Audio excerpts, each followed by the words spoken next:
형제가족 여러분 안녕하세요. 오늘은 8월 17일 수요일 탕감받은 자처럼 살자라는 제목으로 마태복음 18장 15절부터 35절까지를 묵상합니다. 15절 내 형제가 죄를 범하거든 가서 너와 그 사람과만 상대하여 권고하라. 만일 들으면 내가 내 형제를 얻은 것이요 라고 합니다. 자, 형제의 죄를 발견했을 때 어떻게 그 형제를 대하고 그 죄를 다뤄야 하는지 지혜를 하나님은 가르쳐 주십니다. 자, 내가 그 죄악을 발견할 때 뭐라 그래요? 너와 그 사람과만 상대하여 권고하라. 1대1로 그 부분을 권면하라고 합니다. 여러분, 현대사회가 되면서 다른 사람의 일에 관여하지 않으려고 많은 사람들이 합니다. 그러니까 쉽게 얘기하면 자기 손을 더럽히지 않으려고 그러죠. 그래서 다른 사람이 뭐 잘못해도 그냥 저 사람의 일이지 하고 무관하게 생각하는 것이 바로 우리인데, 여러분, 그것은 바로 사랑의 반대인 무관심이고요, 게으름이고 멀리 나가는 비겁함인 것입니다. 여러분, 그래서 사랑한다면, 정말 그 형제를 사랑한다면, 그가 우리 영적인 가족이라면 여러분 그를 권면해야 한다는 것이죠. 관계가 깨어질 수도 있어요. 그것 때문에 내가 그 일을 바라보고 그 일을 정지하는 것이 아니라 그를 품고 세우기 위한 사랑의 베이스로 그에게 다가가서 그것이 잘못된다는 것을 가르쳐주고 그를 품을 수 있도록, 그가 그 깨우침을 받고 돌아올 수 있도록 해야 하는 것이죠. 여러분, 그것 때문에 그가 거부하고 관계가 깨어질 수 있는 위험을 우리는 테이크해야 하는 것이죠. 그래서 그것이 바로 형제에 대한 진정한 사랑이라고 얘기합니다. 이것이 바로 하나님 나라를 사는 인생의 원리인 것을 또 하나님께서, 주님께서 제자들에게, 우리에게 말씀하시는 것이죠. 16절 만일 듣지 않거든 한두 사람을 데리고 가서 두세 증인의 입으로 말마다 확증하게 하라. 그러니까 정확한 증거를 가지고 두세 사람과 함께 가서 권면하라는 것이죠. 한 사람의 얘기에서 듣지 않으면 증인들 더 확보해서 확실한 사실 안에, 팩트 안에서 그 모든 것들을 얘기하라는 것이죠. 근데 기억할 것은요, 그 사람을 살리기 위해서 하는 거예요. 그 사람을 정죄하고 왜 그렇게 했냐고 비판하기 위해서 가는 게 아니라 그 사람이 그 죄를 정말 뉘우치고 깨우치고 온전한 하나님의 사람으로 설 수 있도록, 그리고 그 죄악이 우리 공동체 안에서 떠날 수 있도록, 제거될 수 있도록 하게 하는 것이죠. 17절 만일 그들의 말도 듣지 않거든 교회의 말하고 교회의 말도 듣지 않거든 이방인과 세례와 같이 여기라라고 얘기합니다. 마지막은 교회에 얘기하고 교회 지도자들이 가서 이렇게 권면할 수 있도록, 치리할 수 있도록 하라는 것이죠. 그렇지도 않으면은 그를 공동체에서 제거하라고 얘기합니다. 여러분, 끝까지 자신의 죄를 돌이킬 수 있는 기회를 주라는 것이죠. 그래서 영적인 지도자들이 가서 그를 권면하고 섬기고, 근데 그것도 그가 선택하지 않으면 이방인처럼 내어둘 수밖에 없다고 얘기하는 것입니다. 그러면서요, 18절 진실로 너희에게 이르노니 무엇이든지 너희가 땅에서 매면 하늘에서도 매일 것이요 무엇이든지 땅에서도 풀면 하늘에서도 풀리리라.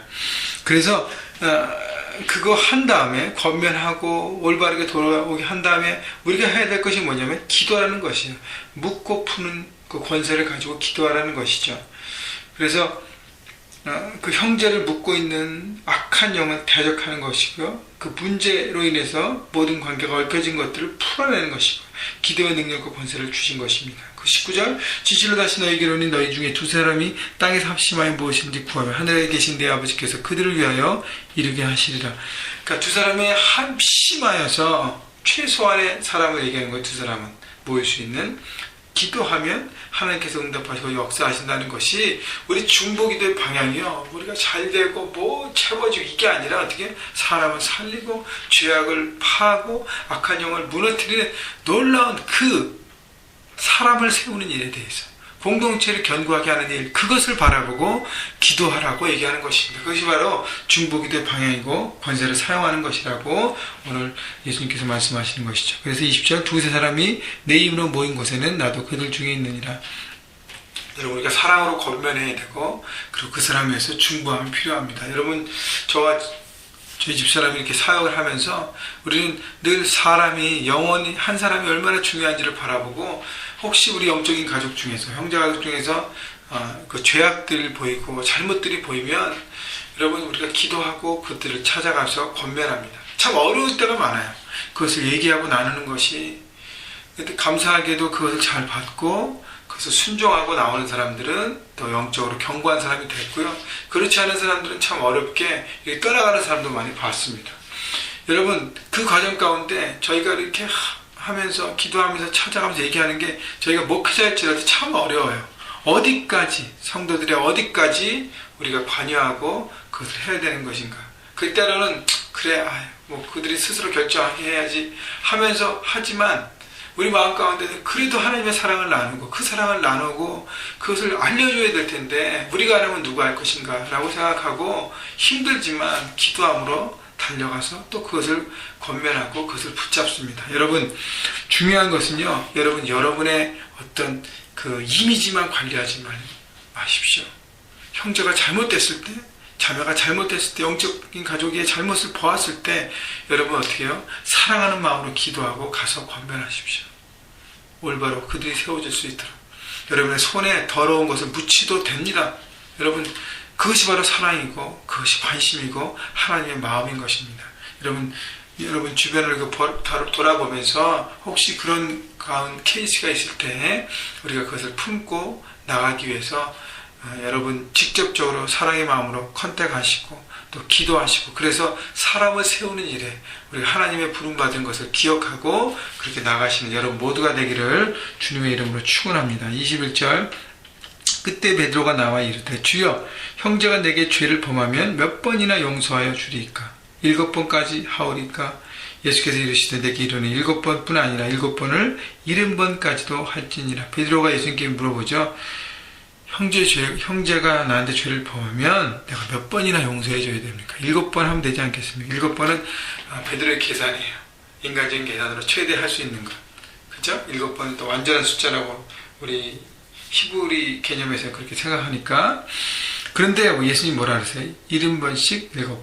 7번, 70번. 490번 하라고 주님 말씀하시는 거니까 아니에요. 예수님은 언제까지? 우리가 생명이 다할 때까지.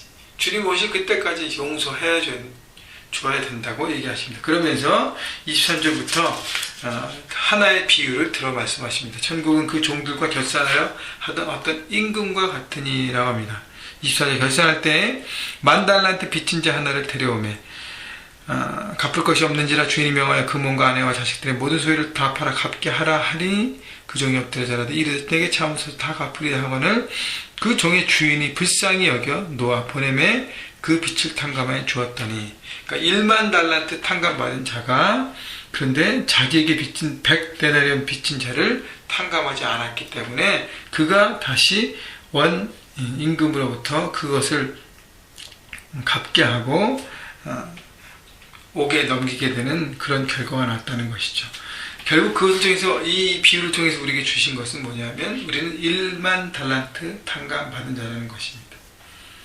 왜냐하면 예수님께서 우리 죄를 용서하셨기 때문에 우리 영원한 생명을 받았기 때문에 우리는 정말 큰 것, 너무너무 엄청난 것을 용서받은 사람이기 때문에 100데나리온 우리 관계에서 작은 것을 빚진 인과관계에서 우리에게 죄를 범하고 우리를 아프게 하고 상처를 냈던 그 사람들을 어떻게 해요? 우리가 품어주고 용서해야 하는 것입니다. 다시 얘기하면 뭐냐면 우리가 은혜 받은 자, 용서받은 자처럼 살아가라는 것입니다. 이런 십자가를 통해서 예수님의 생명을 통해서 우리가 우리 죄가 다 용서함 받은 것을 우리가 마음 깊이 그 은혜를 경험할 때만 다른 사람을 용서할 수 있다는 것이죠. 그래서 35절 보세요. 너희가 각각 마음으로부터 형제를 용서하지 아니하면 나의 하늘 아버지께서도 너희에게 이와 같이 하시리라. 그러니까 마음으로부터 용서하려면 우리 마음이 뭐예요? 십자가의 사랑, 예수님의 그 은혜, 용서가 깨달아지고 느껴지고 품어져야 하는 것입니다. 그때 내게 엄청나게 했던 그 다른 사람들의 죄악들을 내가 용서할 수 있는 마음이 출발되는 것입니다. 여러분, 단시간에 할 수 없어요. 참 어렵습니다. 그러나 용서를 내가 할 때 내 마음에 묶여있던 상처와 쓴뿌리가 풀어지기 때문에 결국 나를 위해서 여러분 용서하는 것입니다. 여러분, 용서하지 않고 내 마음에 계속 쓴뿌리와 미움과 분노와 갖고 있으면 누가 상하게 되죠? 내가 상하게 되는 것입니다. 여러분, 그 마음에 하나님의 십자가의 은혜가 있다면 그 은혜를 충만히 주님한테 구하면서 경험하시고 받으시고 그 은혜를 누리시고 그 다음에 그 은혜의 관점으로 내 안에 있는 상처와 모든 것들을 바라보십시오. 녹아지고 회복되고 해결될 것입니다. 그 마음으로 다른 사람의 용서하고 품어줄 때 그때 우리가 스스로 마음에 결단하고 움직일 수 있는 것입니다. 여러분, 용서의 출발은 십자가의 은혜라는 것을 여러분 기억하시고, 우리는 큰 것을 은혜 받았다는 것, 탕감받았다는 것을 기억하고 은혜 받은 자처럼 살아가는 것이 바로 적용이 용서인 것입니다.